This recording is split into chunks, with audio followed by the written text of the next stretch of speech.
Good evening. I will be demonstrating the single leg kettlebell Romanian deadlift.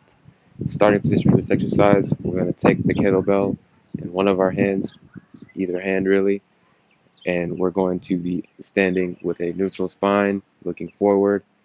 And we want most of our weight on that planted leg. For the purposes of this exercise, of this demonstration, I'm going to be planting my left leg and raising my right, and I'll have the kettlebell in my right hand.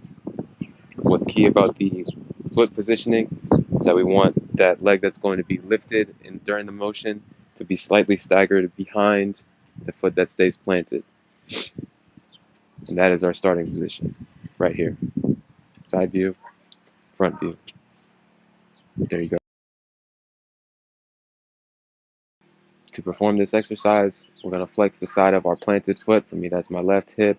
I'm going to flex that, keeping my right leg and my spine neutral and aligned with everything else.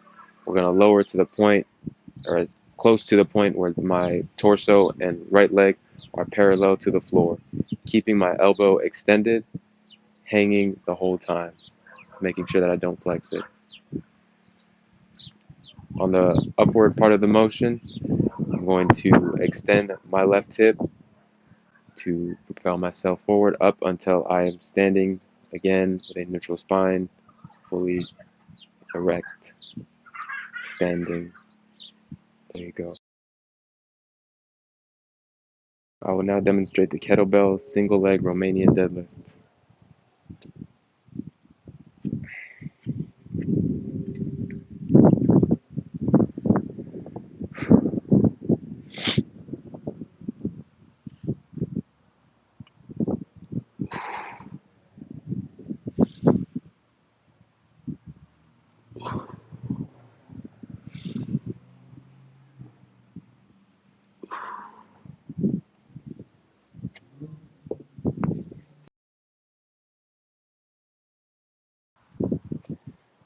Analysis for this exercise, I'm going to focus on the shoulder joint and the hip joint.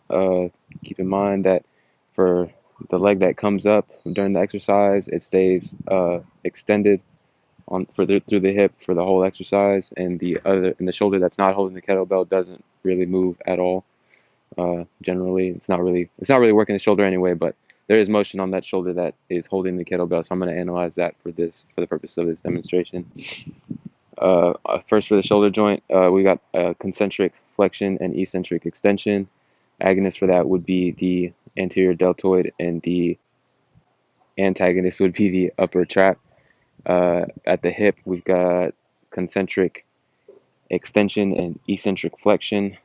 Agonist for that would be the glute max, and the antagonist would be the rectus femoris.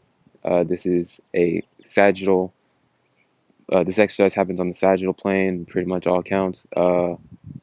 This is a unilateral stimulus because we just got the kettlebell in the one hand, and it's a multi-joint exercise since we do have some knee flexion and some help at the hip.